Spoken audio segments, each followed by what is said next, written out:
अस्सलाम वालेकुम व्यूअर्स, कैसे हैं आप? मैं हूं प्रोफेसर ताहिर सिप्तैन। आप देख रहे हैं मेरा यूट्यूब चैनल द नॉलेज। आज की इस वीडियो में हम आर्टिफिशियल इंटेलिजेंस और डाटा माइनिंग के एक इम्पॉर्टेंट टॉपिक क्लासिफिकेशन और डिसीजन ट्री एल्गोरिथम को डिस्कस करने जा रहे हैं। अगर आप इस चैनल पे नए हैं या आपने अभी तक चैनल सब्सक्राइब नहीं किया तो चैनल सब्सक्राइब करें ताकि नई आने वाली वीडियोस आप तक पहुंचती रहें। तो आइए शुरू करते हैं क्लासिफिकेशन और decision tree algorithm. What is classification? Classification एक ऐसी एक्टिविटी है जिसमें ऑब्जेक्ट्स को प्री डिफाइंड क्लासेस में या प्री डिफाइंड कैटेगरीज में डिवाइड किया जाता है। जैसे कि स्पैम ईमेल्स को फिल्टर करना क्लासिफिकेशन एक्टिविटी है। ईमेल हेडर्स की बेस पे ईमेल्स को क्लासिफाई किया जाता है कि कौन सी ईमेल्स जेन्युइन ईमेल्स हैं और कौन सी ईमेल्स स्पैम ईमेल्स हैं। ये एक क्लासिफिकेशन एक्टिविटी है। एमआरआई स्कैन्स में मैलिग्नेंट सेल्स और बेनाइन सेल्स को सेपरेट किया जाता है, कैटेगराइज किया जाता है, दैट इज अ क्लासिफिकेशन। और इसी तरह गैलेक्सीज को शेप्स की बेस पे कैटेगराइज किया जाता है, ये भी एक क्लासिफिकेशन एक्टिविटी है। क्लासिफिकेशन एक्चुअली एक डाटा माइनिंग और डाटा एनालिसिस टास्क है। डाटा माइनिंग में एंड डाटा एनालिसिस में क्लासिफिकेशन एक्टिविटीज परफॉर्म की जाती हैं। जब डाटा को एनालाइज किया जाता है या डाटा माइनिंग अप्रोच यूज की जाती हैं तो डाटा माइनिंग अप्रोच में डाटा के बिटवीन में जो पैटर्न्स हैं उन पैटर्न्स को या रिलेशंस एसोसिएशंस को आइडेंटिफाई करने के लिए भी क्लासिफिकेशन टेक्निक्स यूज की जाती हैं। कुछ एग्जांपल्स देखते हैं क्लासिफिकेशन की।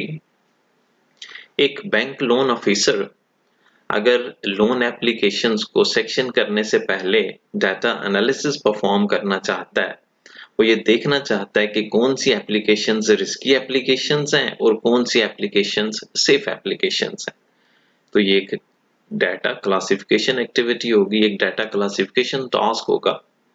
कुछ कैरेक्टरिस्टिक्स की बेस पे डाटा को क्लासिफाई किया जाएगा कि सर्टेन एप्लीकेशंस रिस्की क्लास में आएंगी और सर्टेन एप्लीकेशंस इनके सर्टेन कैरेक्टरिस्टिक्स होंगे जो सर्टेन कंडीशंस को मीट करेंगी, वो सेफ एप्लीकेशंस होंगी।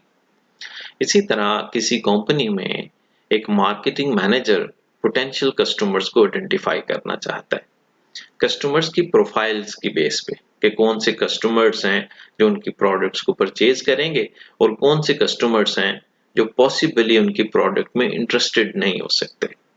तो ये भी एक क्लासिफिकेशन टास्क होगा, एक क्लासिफिकेशन एक्टिविटी होगी। इस पर्पस के लिए क्लासिफायर क्रिएट किए जाते हैं, क्लास लेबल्स क्रिएट किए जाते हैं और फिर डाटा को क्लास लेबल्स में क्लासिफाई किया जाता है। Data classification includes two steps. First step is building the classifier or model, and second step is using that classifier for classification. Classification activity perform करने के लिए two steps perform किए जाते हैं। First step में data classifier model create किया जाता है। Data classifier model create करने के लिए algorithms use किए जाते हैं और ट्रेनिंग डाटा को यूज करते हुए एक क्लासिफायर मॉडल क्रिएट किया जाता है। फिर सेकंड स्टेप में उस क्लासिफायर मॉडल को एक्चुअल डाटा क्लासिफिकेशन के लिए यूज किया जाता है। First step that is building the classifier model. तो क्लासिफायर मॉडल कैसे क्रिएट किया जाएगा? क्लासिफायर मॉडल क्रिएट करने के लिए किसी ना किसी क्लासिफिकेशन एल्गोरिथम को यूज किया जाएगा। क्लासिफिकेशन एल्गोरिथम ट्रेनिंग डाटा को यूज करेगा और वो training data like database tables की फॉर्म में होगा, डाटाबेस टुपल्स होंगे, रिकॉर्ड्स होंगे जिनको as a training data use किया जाएगा और उस डाटा को एनालाइज करते हुए क्लासिफायर मॉडल क्रिएट किया जाएगा, जो क्लासिफायर मॉडल स्टेप नंबर 2 में later on actual data classification के लिए यूज किया जाएगा। जैसे हम एक एग्जाम्पल देखते हैं डाटा क्लासिफिकेशन की, जो अभी हमने डिस्कस किया। एक बैंक ऑफिसर जो कि लोन सेक्शन करना चाहता है, लोन एप्लीकेशंस की बेस पे वो किस तरह से एप्लीकेशंस को क्लासिफाई कर सकता है कि कौन सी एप्लीकेशन सेफ एप्लीकेशन हैं और कौन सी एप्लीकेशन रिस्की एप्लीकेशन हैं। तो सबसे पहले ट्रेनिंग डाटा को यूज किया जाएगा। ट्रेनिंग डाटा में जो आप एट्रीब्यूट्स देख रहे हैं, नेम एट्रीब्यूट है, एज एट्रीब्यूट है, इनकम एट्रीब्यूट है एंड लोन डिसीजन है। ये ट्रेनिंग डाटा है। इस डाटा को यूज किया जाएगा क्लासिफायर मॉडल क्रिएट करने के लिए। क्लासिफायर मॉडल क्लासिफिकेशन एल्गोरिदम के थ्रू क्रिएट किया जाएगा। क्लासिफिकेशन एल्गोरिदम जब इस डाटा को एनालाइज करेगा, इस ट्रेनिंग डाटा को एनालाइज करेगा, तो इस ट्रेनिंग डाटा से कुछ रूल्स एक्सट्रैक्ट किए जाएंगे। यहाँ पे आप क्लासिफिकेशन रूल्स देख रहे हैं जो कि इस डाटा से आइडेंटिफाई किए गए हैं। क्लासिफिकेशन एल्गोरिदम ने डाटा एनालिसिस किया जो कि ट्रेनिंग डाटा है। इस ट्रेनिंग डाटा को एनालाइज करने के बाद ये रूल्स आइडेंटिफाई किए गए हैं और यही रूल्स एक्चुअली क्लासिफिकेशन रूल्स या क्लासिफायर मॉडल कहलाते हैं, जिसको लेटर ऑन क्लासिफिकेशन के लिए यूज किया जाएगा। अब इन रूल्स को देखें। If age equal to youth then loan decision equal to risky. इस डाटा को एनालाइज करने के बाद ये आइडेंटिफाई किया इस क्लासिफिकेशन एल्गोरिदम ने कि अगर एज यूथ होगी तो फिर लोन डिसीजंस जो हैं वो रिस्की होंगे, ये रिस्की एप्लीकेशंस होंगी। If income equal to high and then loan decision equal to safe. अगर इनकम एट्रीब्यूट की वैल्यू हाई होगी तो फिर लोन डिसीजंस जो हैं वो सेफ होंगे। If age equal to middle age and income equal to low, then loan decision equal to risky। तो इस तरह से डाटा को एनालाइज करने के बाद कुछ क्लासिफिकेशन रूल्स क्रिएट किए जाएंगे, जिससे क्लासिफायर मॉडल क्रिएट किया जाएगा और वो क्लासिफायर स्टेप नंबर 2 में, नेक्स्ट स्टेप में एक्चुअल डाटा क्लासिफिकेशन के लिए यूज किया जाएगा। ये आप स्टेप नंबर 2 देख रहे हैं कि जब टेस्ट डाटा को यूज किया गया और टेस्ट डाटा को यूज करते हुए, ट्रेनिंग डाटा को यूज करते हुए क्लासिफिकेशन एल्गोरिदम से क्लासिफिकेशन मॉडल क्रिएट किया गया, क्लासिफिकेशन रूल्स क्रिएट किए गए, तो उसके बाद जो न्यू इनकमिंग डाटा होगा, न्यू इनकमिंग डाटा को क्लासिफाई किया जाएगा। अब जो एग्जांपल हमने देखी, इसमें जो हम क्लासिफाई करेंगे डाटा को, वो न्यू डाटा या तो रिस्की क्लास में क्लासिफाई होगा, कैटेगराइज होगा, या सेफ क्लास में क्लासिफाई होगा, कैटेगराइज होगा। तो न्यू डाटा, जो data name John Henry, age middle age, income is low and loan decision जब ये डाटा क्लासिफिकेशन रूल्स इस पे अप्लाई किए जाएंगे, क्लासिफायर मॉडल के रूल्स इस न्यू डाटा पे अप्लाई होंगे, तो फिर इस डाटा को दो क्लास लेबल्स में से किसी एक क्लास लेबल में कैटेगराइज कर दिया जाएगा। लाइक क्लास लेबल्स हमने देखे, एक सेफ क्लास लेबल है, एक रिस्की क्लास लेबल है, तो इस न्यू डाटा को रिस्की क्लास लेबल में क्लासिफाई किया जाएगा। डिसीजन ट्री एक ट्री लाइक ग्राफ है जिसमें एट्रीब्यूट्स को नोड्स की फॉर्म में रिप्रेजेंट किया जाता है और नोड्स पे या एट्रीब्यूट्स पे क्वेश्चन पोज किए जाते हैं। नोड के एजेस क्वेश्चन के आंसर्स को रिप्रेजेंट करते हैं और लास्ट पे जो लीव्स हैं वो लीव्स एक्चुअल क्लास लेबल्स को रिप्रेजेंट करते हैं। जैसे कि ये आप डिसीजन ट्री की एक एग्जांपल देख रहे हैं। यहाँ पे इनकम, ये जो क्लास एट्रीब्यूट है, ये क्लास एट्रीब्यूट यहाँ पे नोड की फॉर्म में रिप्रेजेंट किया जा रहा है। इसके एजेस जो हैं ये क्वेश्चन के आंसर्स हैं, like income is high, income is medium and income is लो। इसके बाद जो लीव्स आप देख रहे हैं, ये लीव्स एक्चुअल क्लास लेबल्स हैं जो नो या यस की फॉर्म में आपको यहाँ पे इस ट्री लाइक ग्राफ में नजर आ रहे हैं। डिसीजन ट्री को क्लासिफिकेशन के लिए भी यूज किया जाता है। डिसीजन ट्री को समझने के लिए हम एक एग्जाम्पल डिस्कस करते हैं। सपोज हम बैडमिंटन खेलने जाते हैं और बैडमिंटन खेलने से पहले या ये डिसाइड करने से पहले कि हमें बैडमिंटन खेलना है या हमें बैडमिंटन नहीं खेलना, हम सर्टेन फैक्टर्स को कंसिडर करते हैं। जैसे कि हम वेदर को कंसिडर करते हैं कि वेदर सनी है, क्लाउडी है या रेनी है। टेम्परेचर को कंसिडर करते हैं कि टेम्परेचर हॉट है, मिल्ड है या कूल है। ह्यूमिडिटी को कंसिडर करते हैं, ह्यूमिडिटी लेवल हाई है या नॉर्मल है। विंड स्पीड को मेजर करते हैं कि विंड स्पीड वीक है या स्ट्रॉन्ग है। और इसके बाद इन फैक्टर्स को कंसिडर करते हुए फिर हम डिसाइड करते हैं कि हमें बैडमिंटन खेलना है या हमने बैडमिंटन नहीं खेलना। तो इस टेबल में लास्ट 10 डेज का डाटा हमने रिकॉर्ड किया कि लास्ट 10 डेज में ये सर्टेन फैक्टर्स जो हैं जिनको हम कंसिडर कर रहे हैं, इनकी ये वैल्यूज थी और इसके अगेंस्ट बैडमिंटन प्ले का ये डिसीजन था। जैसे कि डे नंबर 1 पे हमने देखा कि वेदर सनी था, टेम्परेचर हॉट था, ह्यूमिडिटी लेवल हाई था, विंड वीक थी और बैडमिंटन प्ले नहीं हुआ। डे नंबर 2 में हमने देखा कि वेदर क्लाउडी है, टेम्परेचर हॉट है, ह्यूमिडिटी लेवल हाई है, विंड वीक है और गेम प्ले की वैल्यू यस है।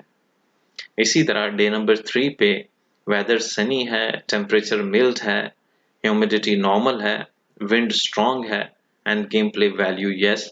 डे नंबर 3 पे बैडमिंटन प्ले हुआ था। इसी तरह day number 4, day 5, day 6, day 7, day 8, day 9 and day 10 पे ये हमारे पास लास्ट 10 डेज के फैक्टर्स की वैल्यूज हैं और उनके अगेंस्ट पार्टिकुलर डिसीजन है गेम प्ले का, बैडमिंटन गेम प्ले का। अब इसको हम as a training data use कर सकते हैं। ये last 10 days data as a training data use होगा और इस ट्रेनिंग डाटा को यूज करते हुए एक डिसीजन ट्री क्रिएट किया जाएगा और न्यू डाटा को फिर डिसीजन ट्री को यूज करते हुए क्लासिफाई किया जाएगा कि अगर ये सर्टेन कंडीशंस होंगी, वेदर की, टेम्परेचर की, इन फैक्टर्स की सर्टेन वैल्यूज होंगी, तो फिर क्या पॉसिबली गेम प्ले होगा या गेम प्ले नहीं होगा। तो ये कुछ डिसीजन ट्री इस तरह से क्रिएट किया जाएगा। ये आप डिसीजन ट्री देख रहे हैं।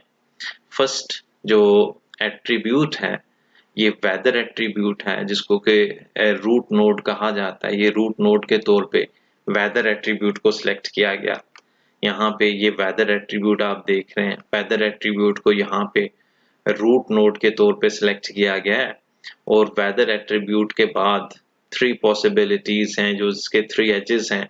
Weather can be sunny, weather can be cloudy and weather can be rainy. इसी डाटा से ये एनालाइज किया गया है कि अगर वेदर क्लाउडी होगा तो फिर game play, definitely game play होगा। Its value is yes. ये इस डाटा से जो कि ट्रेनिंग डाटा है, इस डाटा से एनालाइज करने के बाद ये डिसीजन ट्री क्रिएट किया जा रहा है। फिर इफ वेदर इज सनी तो फिर अदर एट्रीब्यूट जो है उस एट्रीब्यूट को चेक किया जाएगा, ह्यूमिडिटी लेवल को चेक किया जाएगा। If humidity is high game play नहीं होगा, if humidity is normal then game play होगा and if weather is rainy तो देन विंड को चेक किया जाएगा। If wind is strong game play नहीं होगा, इफ विंड इज वीक तो गेम प्ले होगा। अब ये एक डिसीजन ट्री क्रिएट हो चुका है। ये डिसीजन ट्री इस ट्रेनिंग डाटा को देखते हुए, इस ट्रेनिंग डाटा को एनालाइज करते हुए ये डिसीजन ट्री क्रिएट किया गया है। अब न्यू डाटा इस डिसीजन ट्री पे अप्लाई किया जाएगा और उसको क्लासिफाई कर दिया जाएगा। या तो यस में क्लासिफाई किया जाएगा या नो में क्लासिफाई किया जाएगा। डिसीजन ट्री कंस्ट्रक्ट करने के लिए डिसीजन ट्री एल्गोरिदम्स यूज किए जाते हैं। ID3 भी एक डिसीजन ट्री एल्गोरिदम है जो कि top to down greedy approach को यूज करता है। ID3 एल्गोरिदम जब डिसीजन ट्री कंस्ट्रक्ट करने के लिए यूज किया जाता है तो ID3 एल्गोरिदम अवेलेबल एट्रीब्यूट में से बेस्ट एट्रीब्यूट सिलेक्ट करता है और उसको रूट नोड के तौर पे यूज करता है। अब इम्पोर्टेंट क्वेश्चन ये है कि अवेलेबल एट्रीब्यूट्स में से बेस्ट एट्रीब्यूट कैसे डिसाइड किया जाएगा कि कौन सा एट्रीब्यूट बेस्ट एट्रीब्यूट है। तो ID3 एल्गोरिथम बेस्ट एट्रीब्यूट को आइडेंटिफाई करने के लिए इंफॉर्मेशन गेन को यूज करेगा। इंफॉर्मेशन गेन को समझना बहुत इंपॉर्टेंट है। इंफॉर्मेशन गेन एक ऐसा मेजर है जो कि ये आइडेंटिफाई करेगा कि कौन सा एट्रीब्यूट वो एट्रीब्यूट है जो एट्रीब्यूट डाटा को प्रॉपरली क्लासिफाई कर सकता है। जिस एट्रीब्यूट की इंफॉर्मेशन गेन वैल्यू ज्यादा होगी वही एट्रीब्यूट बेस्ट एट्रीब्यूट होगा। एक ऐसा एट्रीब्यूट जिस एट्रीब्यूट की इंफॉर्मेशन गेन वैल्यू ज्यादा होगी, वो एट्रीब्यूट डाटा को प्रॉपरली स्प्लिट कर लेगा, डाटा को प्रॉपरली क्लासिफाई कर लेगा। और एक ऐसा एट्रीब्यूट जिसकी इंफॉर्मेशन गेन वैल्यू लो होगी, वो डाटा को प्रॉपरली स्प्लिट नहीं कर सकेगा, डाटा को प्रॉपरली क्लासिफाई नहीं कर सकेगा।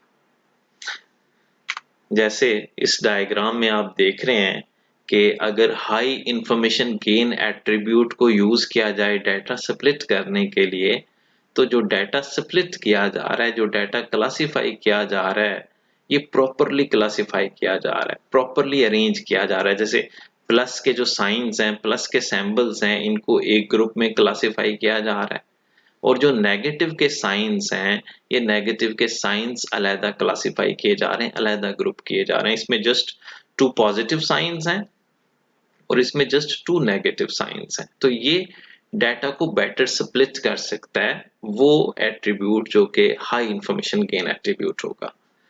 यहाँ पे आप देख रहे हैं it's a low information gain. जब लो इंफॉर्मेशन गेन एट्रीब्यूट को डाटा स्प्लिट करने के लिए या डाटा क्लासिफाई करने के लिए, क्लासिफिकेशन के लिए यूज किया जाएगा, तो ये क्लासिफिकेशन रिजल्ट्स देखें कि इस लो इंफॉर्मेशन गेन एट्रीब्यूट ने जब डाटा को क्लासिफाई किया है, तो इसने डाटा को इवनली क्लासिफाई कर दिया है। यहाँ पे ये 4 नेगेटिव साइंस हैं एंड 5 पॉजिटिव साइंस हैं, यहाँ पे 4 पॉजिटिव साइंस हैं एंड 5 नेगेटिव साइंस हैं। तो इसने ऑलमोस्ट डाटा को इवनली क्लासिफाई कर दिया, डाटा को प्रॉपरली क्लासिफाई नहीं किया।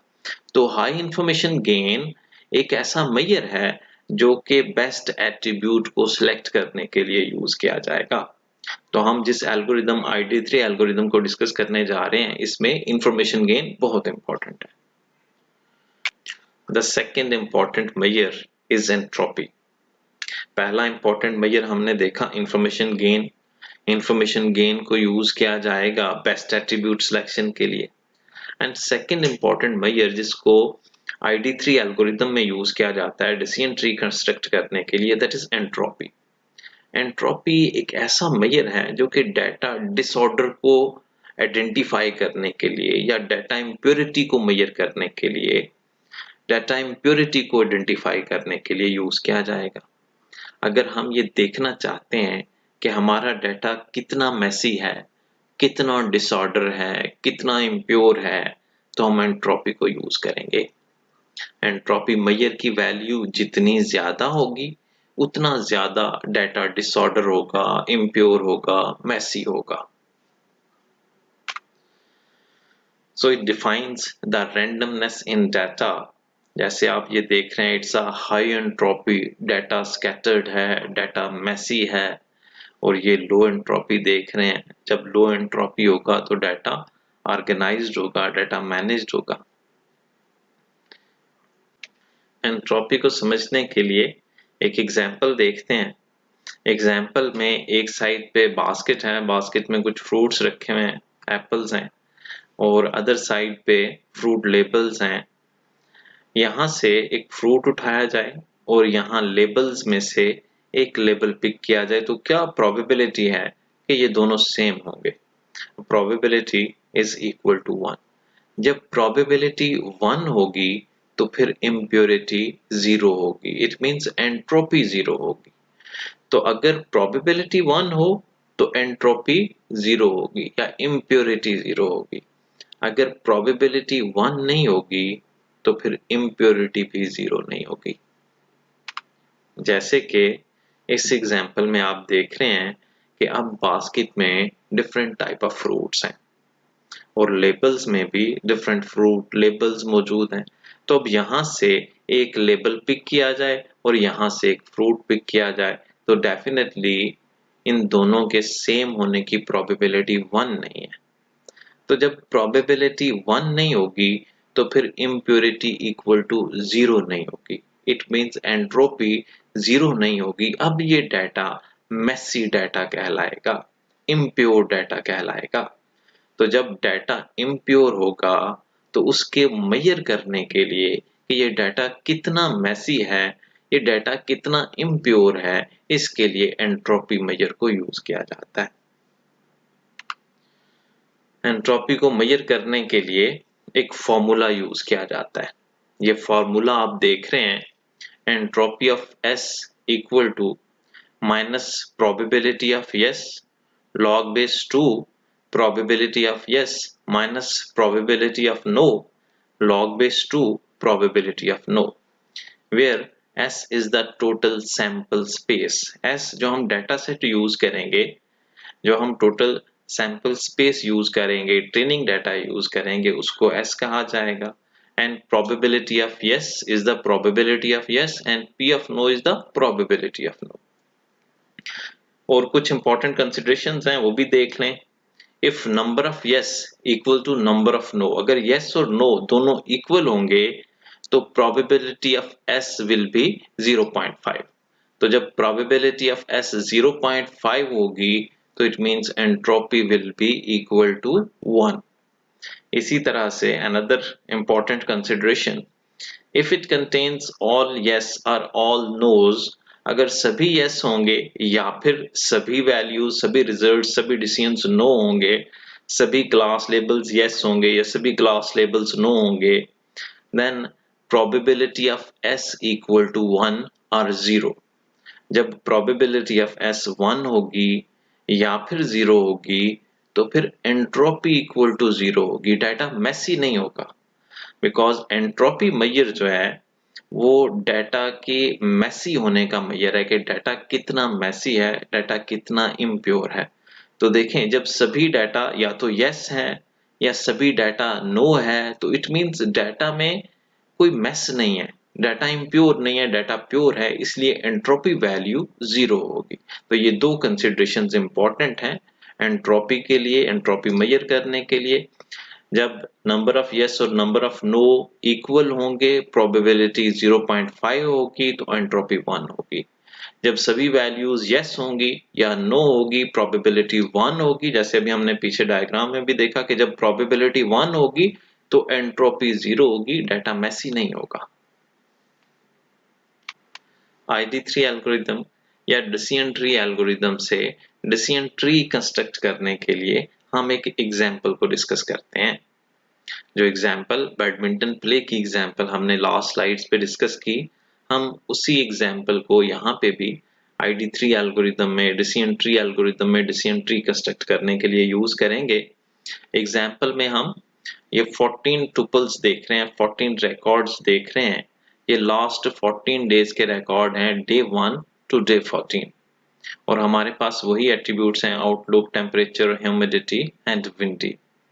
और इन लास्ट 14 डेज पे जो गेम प्ले से रिलेटेड डिसीजंस लिए गए हैं, इन फैक्टर्स को देखते हुए, इन एट्रीब्यूट्स को एनालाइज करते हुए, out of 14 instances we have 9 yes decisions and 5 no decisions।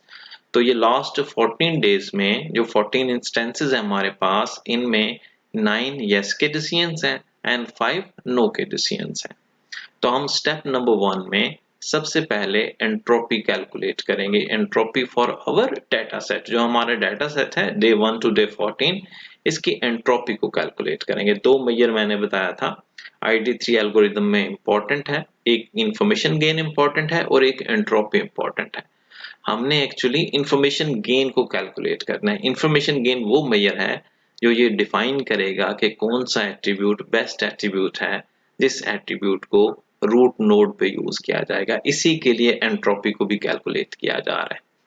So entropy of our data set, entropy of S equal to, formula हमने देखा, minus probability of yes log base 2 into probability of yes minus probability of no log base 2 into probability of no।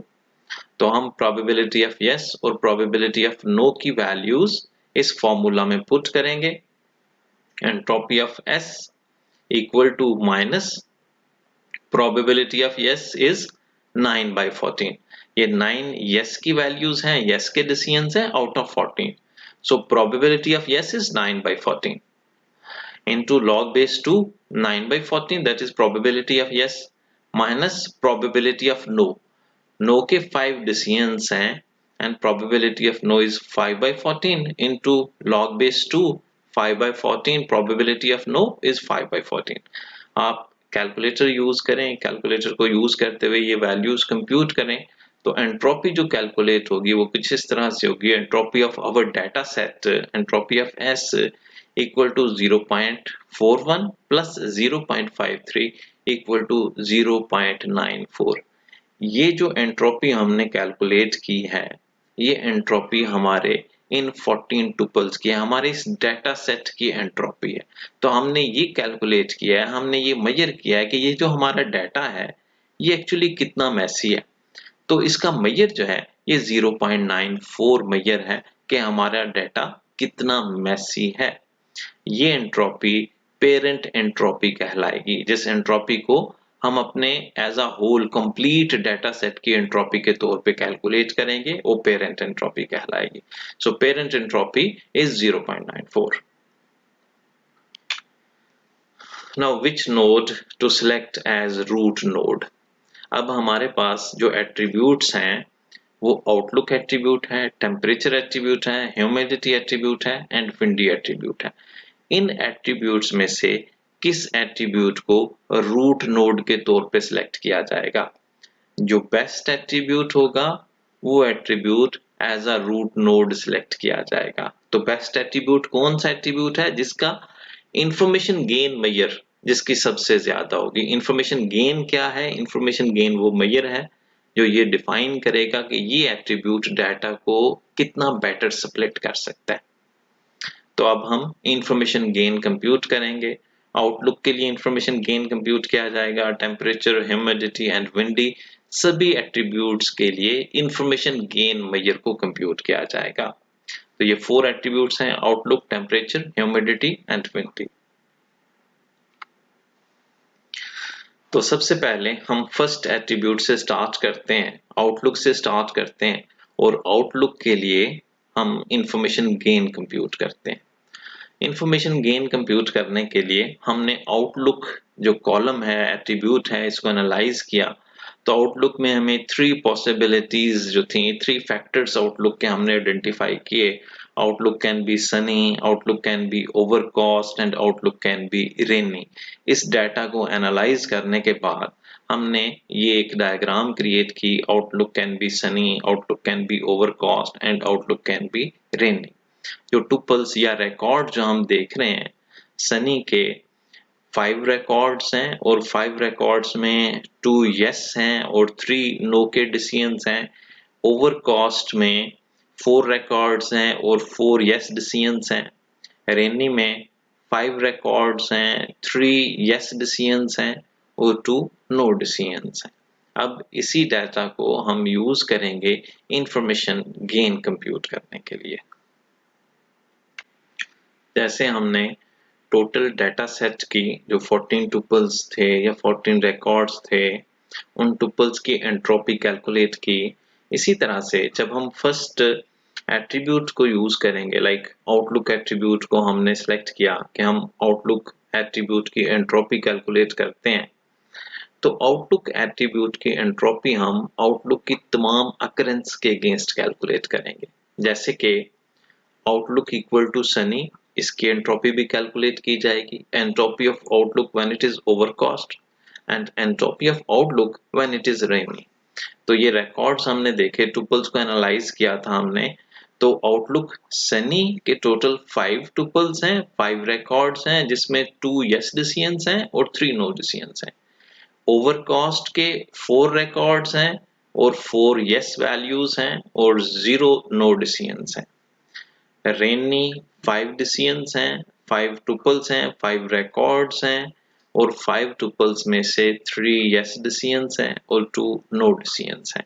Entropy calculate करने का formula हम last slide पे भी देख चुके हैं। Entropy of data set equal to minus probability of yes log base 2 probability of yes minus probability of no log base 2 into probability of no, where S is the total sample space and probability of yes, P of yes is probability of yes and P of no is probability of no. So entropy of outlook when it is sunny equal to minus 2 by 5, 2 by 5 ये 2 yes के decisions हैं, so 2 by 5 log base 2 probability of yes is 2 by 5 minus probability of no is 3 by 5 when it is sunny, 3 by 5 log base 2 probability of no is 3 by 5 equal to 0.971, and entropy of outlook when it is overcost, तो overcost में 4 records हैं और 4 yes के decisions हैं, no का कोई decision नहीं है, it means ये data messy है ही नहीं, तो इसकी entropy 0 calculate होगी। हम पहले देख चुके हैं कि जब probability 1 होगी तो entropy 0 होगी।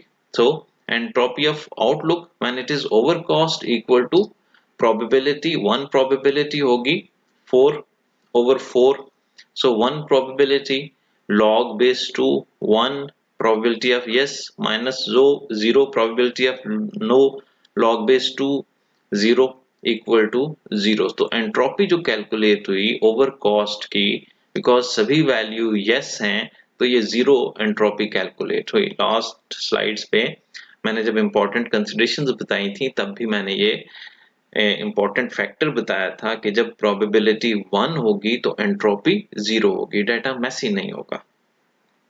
Entropy of outlook when it is rainy equal to probability of yes is 3 by 5 log base 2 probability of yes 3 by 5 minus probability of no is 2 by 5 2 by 5 log base 2 is 2 by 5 probability of no equal to 0.971। अब हमने इस step में outlook Sunny की entropy भी calculate की, outlook ओवरकॉस्ट की entropy calculate की और आउटलुक रेनी की एंट्रोपी कैलकुलेट की। अब हम एवरेज वेटेड एंट्रोपी कंप्यूट करेंगे। एवरेज वेटेड एंट्रोपी इसलिए कंप्यूट करना जरूरी है कि एवरेज वेटेड एंट्रोपी को इंफॉर्मेशन गेन कंप्यूट करने के लिए यूज किया जाएगा। तो जब हम इंफॉर्मेशन गेन कंप्यूट करेंगे तो हमें एवरेज वेटेड एंट्रोपी रिक्वायर्ड होगी, तो इसलिए हम पहले एवरेज वेटेड एंट्रोपी कंप्यूट करते हैं जी। Average weighted entropy of outlook equal to 5 by 14 when it is sunny, 5 by 14 into entropy of sunny, entropy of 2 and 3 means entropy of sunny अभी हमने कैलकुलेट भी की entropy of sunny last slide पे, plus 4 by 14 when it is overcast, 4 by 14 into entropy of overcast last slide पे calculate की, plus 5 by 14 is outlook rainy 5 by 14 into entropy of 3 and 2 rainy हमने last slide पे ये entropies calculate की हैं। Entropy Sunny की entropy भी calculate की है, ओवरकास्ट की एंट्रोपी भी कैलकुलेट की है और फिर रेनी एंट्रोपी भी कैलकुलेट की है। इक्वल टू 5 by 14 यहाँ पे भी आप एंट्रोपी कैलकुलेट कर सकते हैं। तो एंट्रोपी कैलकुलेट होगी सनी की -2 by 5 and log base 2 by 5 -3 by 5 log 3 by 5 plus 4 by 14 into 0 entropy overcast की एंट्रोपी 0 कंप्यूट होगी, 0 कैलकुलेट होगी, plus 5 by 14 into 3 by 5 log 3 by 5 minus 2 by 5 log 2 by 5 ये एंट्रोपीज कंप्यूट हुई साथ में, और एवरेज वेटेड एंट्रोपी जो compute होगी that will be equal to 0.693। ये हमने एवरेज वेटेड एंट्रोपी कंप्यूट की। अब एवरेज वेटेड एंट्रोपी को हम यूज करेंगे इंफॉर्मेशन गेन कंप्यूट करने के लिए। Next step is to find the information gain. अब ये इंफॉर्मेशन गेन फाइंड आउट होगी and information gain is the difference between parent entropy जो हमने फर्स्ट स्लाइड पे जब हमने एंट्रोपी कंप्यूट करना स्टार्ट की थी तो हमने अपने टोटल डाटा सेट की एंट्रोपी कंप्यूट की थी 14 टुपल्स की एंट्रोपी जिसको हमने पेरेंट एंट्रोपी कहा था। So information gain is the difference between parent entropy and average weighted entropy। तो parent entropy जो हमने कैलकुलेट की थी that was 0.94 minus average weighted entropy जो आउटलुक की average weighted entropy हमने कंप्यूट की that is 0.693। So 0.94 minus 0.693 equal to 0.247।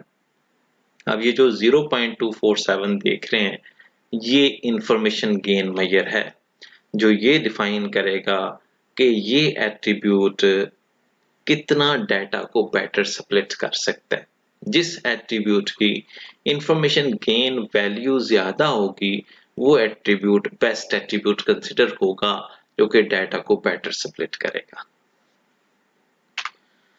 Similarly we calculated for rest. अब बाकी जो एट्रीब्यूट्स हैं उनके लिए भी हम इसी तरह से इंफॉर्मेशन गेन कंप्यूट करेंगे, और इंफॉर्मेशन गेन कंप्यूट करने के लिए हमें पहले एंट्रोपी कैलकुलेट करनी है, एवरेज वेटेड एंट्रोपी कैलकुलेट करनी है।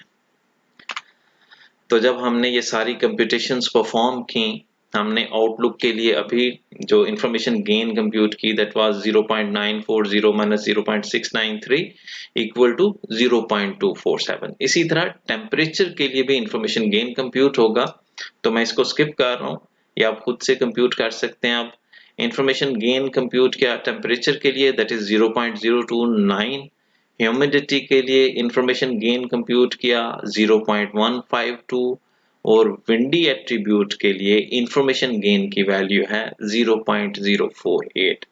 अब हमारे पास ये जो 4 एट्रीब्यूट्स हैं इनकी इंफॉर्मेशन गेन वैल्यूज हमने फाइंड आउट कर ली।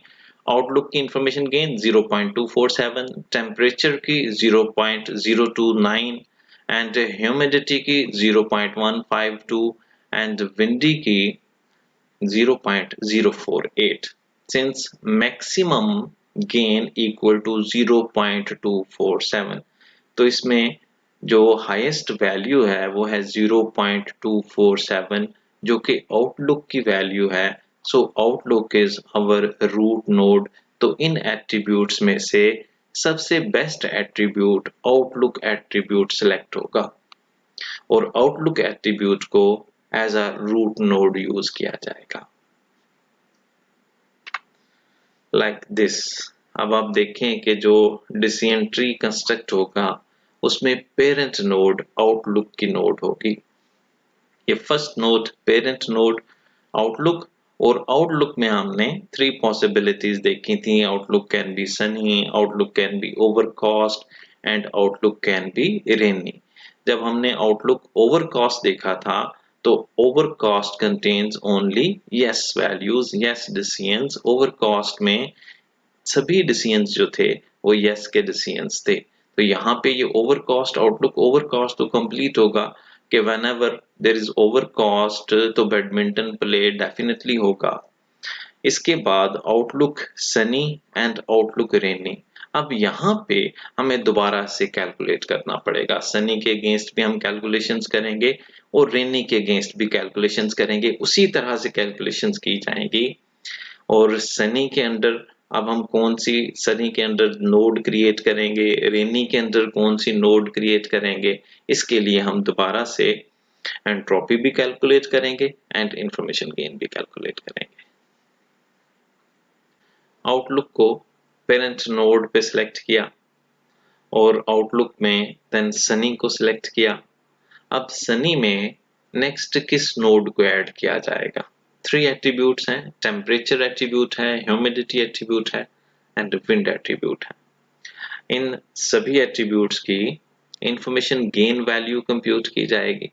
जिस एट्रीब्यूट की इंफॉर्मेशन गेन हाईएस्ट होगी उस एट्रीब्यूट को सनी के अंदर नेक्स्ट नोड में ऐड किया जाएगा। तो सबसे पहले पेरेंट एंट्रोपी कैलकुलेट होगी। अब जो पेरेंट एंट्रोपी कैलकुलेट होगी ये 14 डाटा सेट की नहीं होगी, ये 14 टुपल्स की नहीं होगी।